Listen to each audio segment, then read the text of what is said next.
What's up, men's physique fans, and welcome back to another video. We had an eventful weekend in the men's physique division with a brand new Olympian locking in his qualifications, 16 new IFBB pros earning their pro cards, and an athlete hitting the stage just weeks after tearing his pec. And then Bhuwan aims to redeem himself after what was an underwhelming season debut and a long-awaited update from the men's physique legend himself in Raymon Edmonds, and so much more. But before we get there, I wanted to remind you guys that I'm now taking on one-on-one coaching clients. If you're looking for a coach who actually gives the attention needed to help you maximize your potential, manage your PED protocol with a health-first approach while still prioritizing results, all you guys have to do is click the link in my bio. I can promise you guys this, it will not be easy, but this will be the best investment you have ever made if you are looking to truly find out what you're capable of as a bodybuilder. So make sure you click the link in my bio and I will get back to you within the first 24 hours. But now that we got that out of the way, I want you guys to sit back, relax, and enjoy this video.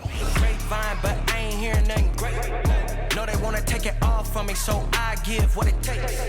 Whole life been a miracle, seen everything but a cape. Why would I stop now? Found everything on a journey, but another way. Look, I'm not. On paper, the Vancouver Pro was not a competitive lineup, but it's not just the names on paper leading into the show that make it competitive. It's how those people show up. And I'm telling you this much, everybody who showed up on that stage was dialed, they were conditioned, and they brought the damn near best versions of themselves. So I want to quickly break down your top three finishers, starting off with your third place finisher in Bhuwan Chauhan. There was a lot of eyes on Bhuwan coming into the Vancouver Pro after last week's disappointing finish at the Olympia Pro. And looking at his physique here compared to what was last week, it was absolutely night and day. Now, even though he didn't finish where he had hoped, it doesn't change the fact that this man made dramatic improvements from where he was to where he is in just 6 days. Like, let that sink in. This transformation was only 6 days. Now, the one thing that Bhuwan didn't manage the best while he was on stage was his ability to contract his midsection, and more specifically, his ability to contract his obliques and his abs at the same time. But as the show continued to go on, he nailed it. And I do believe that's why he actually moved closer and closer into the middle. He ended up placing third here. Now, it doesn't change the fact that he's coming for a win. When you have the expectations that Bhuwan has, it's nothing short of a win because he's been to the Olympia stage before and he's won multiple shows before. So at this point, his standards are significantly higher. But you have to give credit to the fact that he's made those improvements in such a short amount of time. And if he can continue to fine tune, come down a little bit more for that conditioning pop, and then fill back up to really bring that saran wrap look, Bhuwan is going to be dangerous. Because even out of this entire lineup, Bhuwan still had one of the most men's physique cleanest looks. But still, it just wasn't 100% dialed yet. But once Bhuwan nails it, he's going to be a problem. And the runner up to the Vancouver Pro is a guy who I'm still trying to figure out what his name is. So if you guys know, make sure you comment below. But I want to give him his credit because he brought a crazy physique. So he's a guy in the blue and black board shorts. So when I looked at his physique when he initially walked out, he was one of those guys who really stood out to me because out of everybody, I still thought he had a crazy men's physique look, but also having crazy conditioning. Now, this show was not a show of backs at all. Not everybody in this lineup had a good back. The guy who ended up placing 5th place, if I'm not mistaken, had a great back. But outside of that, I don't really see anybody who stood out when they faced the curtains. But his front shot was money. His midsection was on, his fullness was on, and just his peak in itself was on point, which put him just one spot away from that Olympia qualification. I'm a massive fan of this guy's physique. Just got to learn his name, but I'm definitely a massive fan of this guy's physique, and I'm curious and I'm excited to see what he does moving forward. And the winner of the Vancouver Pro and your newest qualified Olympian is Sartorius Graskin. Now, guys, I had no idea who this guy was coming into the show, so I did a little bit of research and come to find out he's actually been to the Olympia stage before back in 2021, and he did it in a pretty epic way. He won the first show that he has ever done, what happened being the same day he turned pro. Like, let that sink in. This man started that day off as an amateur, ended that day as an Olympian, right? And now hasn't been to the Olympia stage since then, and finally punches his ticket after what has been a 4-year hiatus. And when he walked out, it was very clear from the start that this was the guy to beat. The conditioning was on point. The stature was on point. The fullness was on point. Still can add a little bit of depth from the back, but compared to the rest of the lineup, he stood out in the back department. This guy was just on point. You guys hear me say oftentimes, controlling your variables. You can be a guy who's unnamed going into the show and then out of nowhere be the talk of the entire town. Now, with that being said, there's still a lot that he needs to work on before he is a guy who moves up at the Olympia stage, but he nailed it at this show. And that's why I love the men's physique division so much, especially here in the 2025 season, because I feel like a lot of the guys who have already qualified are guys who are qualifying for the first time or still making a name for themselves. Very similar to this guy right here. So I'm going to be paying very close attention to him, and I'm excited to keep you guys updated on the Olympians going into the Olympia here in just 10 weeks. Let that sink in. The Olympia is legitimately only 10 weeks out. Absolutely insane. But nonetheless, congratulations, brother, and I will see you at the Olympia. And before we wrap up the show, I have to talk about an athlete who completely shocked me. Not necessarily for where he placed, but more of the fact that he even stepped on stage in the first place. Just 2 weeks prior, Zach Savoy tore his pec, ended up placing in the first call-outs, and I believe he was 5th place. And I will say this, going into the show, seeing the bruising, the chest, there's no way in my mind I thought he was going to make it. There was no way. I remember actually getting prepared to cover him and then deciding not to, just because I thought that he was not going to end up doing a show. But he did. He got word from the doctor just a week before that he's okay to do it, because I guess his pec wasn't fully torn off the bone, but there was definitely bruising and scarring, and I thought that this man was going to be out for the count, especially after taking all the time off that he did and trying to get back to the stage. I thought that he was going to have one of the most devastating, seasons, and he didn't. Instead, he was relentless. He found a reason to do something and not necessarily a reason not to. And I don't know if he's crazy, or I feel like everybody's a little crazy if you're in bodybuilding, but I will say this, it was extremely impressive, and the fortitude that this man had has to be talked about. So Zach Savoy, brother, you looked absolutely phenomenal. You brought crazy conditioning. He had a crazy front shot, probably one of the best front shots in the entire show. But where he did lose ground was unfortunately in the back department, and in a lineup where even the backs weren't that good. If your back still stands out in a way that's negative, there's a good chance that you're not going to end up being in that conversation for the win. But it doesn't change the fact that this man brought one hell of a package, and I'm curious to know what he's going to do moving forward, if he's going to continue to get the surgery, or just focus on shutting it down and building on the weaknesses that were clear on that stage. But it doesn't change the fact that Zach is going to be a problem in the future, especially with the modern day of men's physique and how aesthetic these midsections have been. Zach is one of the most aesthetic midsections in all of the IFBB. But nonetheless, congratulations, Zach. You looked absolutely amazing, brother. I'm excited to see what you do moving forward. What happens in Vegas stays in Vegas. Well, except for IFBB Pro cards, because after this past weekend at the Junior USA Championships, 16 amateurs will be heading home as newly crowned IFBB pros. So let's introduce your newest pros, starting off with your Class A winner in Micah Welsh. Micah is a smaller guy with great muscle density and great overall ab detail. And moving on, we have Paulo Esteban, a guy with great conditioning, and he's very balanced from front to back. Moving on to Class B, we have Kentron Ducree, a guy who we have to talk about a little bit more, but a guy who is going to make a lot of noise as an IFBB pro. And then we have Desiree Anthony, a guy with great conditioning and a lot of muscle roundness. Now, Class C, we have Diogo Meza, a guy with great conditioning, great detail, and massive legs. Especially nowadays in the men's physique division, you have to be balanced. And moving on, we have Ricky Betancourt. Guys, I'm telling you right now, he just might have been the best peaked guy in the entire show. I was extremely impressed with his look. And moving on to Class D, we have Ricky Torres, another guy with a very small waist and great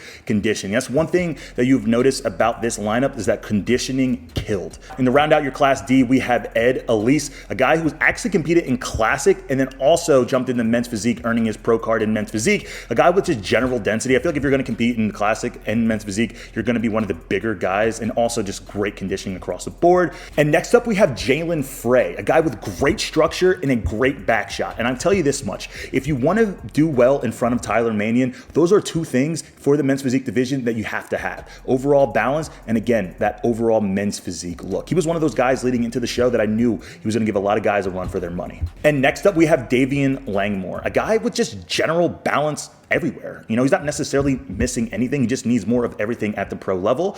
And also, when it comes to men's physique and oftentimes earning your pro card, it comes down to who has the least weaknesses. And now moving on to Class F, we have Lucas Santos da Silva. Again, a guy who's just the true definition of grainy, detailed, and just dry. And to round out this class, we have Trevor Davis, a guy who I'm envious of for his oblique detail, but overall, great physique. And now moving on to Class G, we have Malcolm Shelvin, a guy with great balance and overall great conditioning. And to round out the class, we have Flash Thompson, finally earning his IFBB Pro card after so many attempts. And even though he's been running for a while, this was without a doubt the best look that he has ever brought into the stage, and he got rewarded for it. And also a fun fact, you guys know the whole Diddy trial, the oil and all that stuff? Yeah, he was actually an escort in that. Yeah, you guys don't know about him. You guys got to check him out. He's a big social media personality, and he's funny as can be. Go check him out. And last but certainly not least, Class H, the tall guys. We have Damian Bentley, a guy who also completed in Classic, so a guy who was generally a little bit bigger. So when you're this tall and you also have a classic physique, or at least a classic type-esque physique, chances are you're a little bit bigger. And when you're a little bit bigger in this tall class and you fill out your frame, it's hard not to get rewarded. But nonetheless, he has a great overall structure and, again, great mass. And then lastly, to round out the class, we have Jabe Martin, another guy with great conditioning. Out of the 109 athletes who competed this past weekend at the USA Championships, only 16 athletes earned their IFBB Pro card. That means roughly 85% of athletes fell short of their goal of becoming pro. With a lot of talk about too many pro cards being handed out, I'm curious to know what you guys think. Should the IFBB limit pro cards to one per class, or do you think that the depth of competition warrants the amount of pro cards that they're currently giving out? I guess it's been a hot topic, and I'm really curious to know what you guys think. Make sure you comment below. And now let's take a quick trip around the league to highlight some of your favorite men's physique athletes and talk about some of the crazy updates that we're seeing. But first, before we get into the updates, I want to talk about the 2021 men's physique champion, the guy who seemingly disappeared. After the 2021 season, Raymon Edmonds seemingly went ghost, barely posting on social media, and when he did, the fans started to notice that his physique, he was changing. Well, the trademark muscle that we knew him for just started to fade and started to lead people to wonder, did he actually retire? Then, after nearly a year of silence, Ray popped back up on social media, but this time, he was alongside another Pittsburgh legend, Wiz Khalifa. And guys, when I mean these guys were fried out of their minds, that would be an understatement. If you guys have ever been to a Wiz Khalifa concert, you know exactly what I'm talking about, but there's no chance you're leaving that place sober. There's no way. Even just the contact high, you're leaving your place with red eyes and just the best time of your life. I was at a Wiz Khalifa and a Mac Miller concert, and I'm telling you guys have to cross that off your bucket list eventually. But it was on that Instagram post when somebody commented, "You've been MIA." And then Ray simply responded, "Brother, I'm just enjoying life with some friends and family." And when I heard that, it simplified a lot of the things that we overcomplicate in bodybuilding. And as someone who loves this sport, and again, a massive shout out to Ray, it's always nice hearing from a legend, somebody who I personally look up to, and somebody who I have as my favorite men's physique athlete of all time. And a lot of times it's because of his personality and the outlook that he had while he was champion. It's nice seeing a champion as someone we look up to, reminding us that there's more outside of bodybuilding. I always oftentimes notice that when you're in bodybuilding, you create an identity of bodybuilding. That's who you are. When in reality, that's what you do. And Ray is another example of making sure that you're living life outside of it. And shout out to Ray. Whether you're retired or not, you're still inspiring people, brother. Keep doing your thing. Have you guys seen this update from Emanuel Hunter? Guys, I'm telling you right now, if this is him 7 days out, it's overcome show day. This was without a doubt the best Emanuel Hunter that I have ever seen. And he's feeling himself because just a few days before this post, he said that he was going to keep things under wraps until the show. But these updates are so damn good that he has to post them. He has to. This is the best conditioning that I've ever seen Emanuel in, and this is the best detail that I've ever seen him have. And keep in mind, he's always been conditioned, but it's always been that detail, more specifically through the midsection in the back, that has always held him back. But after seeing this update, I'm telling you guys, he just needs to bring this to the stage, and there's no way he doesn't walk away with a Tampa Pro win. I'm telling you guys, this physique is probably the most underrated men's physique athlete of all time. It has to be. You placed 4th place twice, and you're never spoken about when leading into the show of a guy who's not only just a contender to win it, because there's only 3 people ahead of him. Don't forget that. 3 people. And the guy who was just ahead of him, it was a battle. They went head to head. Him and Aaron Banks at that show went head to head. Now, granted, it wasn't the best version of Aaron, but it doesn't change the fact that he is on his tail. So with that aspect, I'm telling you guys right now, Emanuel Hunter, I hate to even say, I feel like it's a disrespect to say he's a dark horse going into this show, but I don't know, man. I didn't initially have him in that top 3, but I can see it, especially with how crazy his back is looking. I can see it.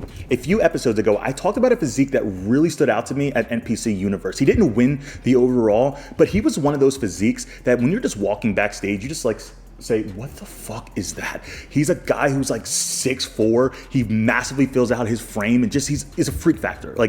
Everything about him screams cyborg. Well, I talked about his physique, but I didn't talk about what happened just after the show. And when he stepped off stage, IFBB Pro card in hand, celebrating his victory, a special moment happened. And when I saw this, it took me back, because I think bodybuilding oftentimes is just a negative connotation around it, at least from the outside looking in. But this is one of those moments that nobody can sit there and say this isn't special. After he stepped off stage, he didn't want to just take that moment for himself, but instead he wanted to share that moment with his significant other by getting down on one knee and asking for her hand in marriage. And I thought that was one of the coolest things ever. And it was even cooler to see everybody's reaction, cheering him on, all that excitement in that environment, man. And listen, bodybuilding, there's a lot of negatives about it, to say the least. And I think everybody watching this who competes, we all know we're partially fucked up in the head. But this was one of those special moments that I feel like needs to be highlighted. So congratulations, Dion, brother. You looked absolutely amazing on stage, and I'm sure you're going to be a great husband, brother. Again, congratulations. And last, but certainly not least, and I'm going to ask that you guys bear with me because I'm never the best at talking about myself, but I am back. For those of you who haven't been following along, over the last 8 months, I came off of all of PEDs completely in order to prioritize having a baby. And I recently announced that I am going to be a dad. Those past 8 months have been hectic. They have been long, and honestly, it's been grueling. And the fact that I can sit here and say that I'm going to be a father motivates me in ways that only if you have kids you can fully understand. And all I know is this: the 2026 season, I'm making some noise. We're getting ready to start an off-season push for the first time, and now you're gonna see a little bit fuller of a version. You guys may have seen it from the camera. I kind of gotten a little bit more narrow, but I've also gotten a lot healthier, and I'm excited to really push and see how my body responds for the first time with a healthy body, with a motivated mind, and again, so much to prove. Because I can tell you guys this: my career, though might seem awesome from the outside looking in, I'm not satisfied, and I'm more motivated than ever. So I appreciate you guys. Get ready to tune in because this one's going to be a movie. And if you guys have an upcoming show, we just simply love a design from Manifest and you might be competing in the future, we highly recommend you guys acting fast, because once these sizes and designs sell out, we will not be restocking. Manifest is an investment in not just board shorts, it's an investment in your look on stage. The material that we use form fits around your leg to complete that X-frame, and the narrowed waistline helps you overall show off your taper. And not to mention, we do have some of the dopest designs out there. And also, we keep it simple. You don't want to have to stand out for a negative reason, but we also have designs that cater to your personality if you are somebody who likes to be a little bit louder on stage. So make sure you shop Manifest competition wear. And again, we love you guys, we appreciate you guys, and we will see you in the next video. Peace. I got my name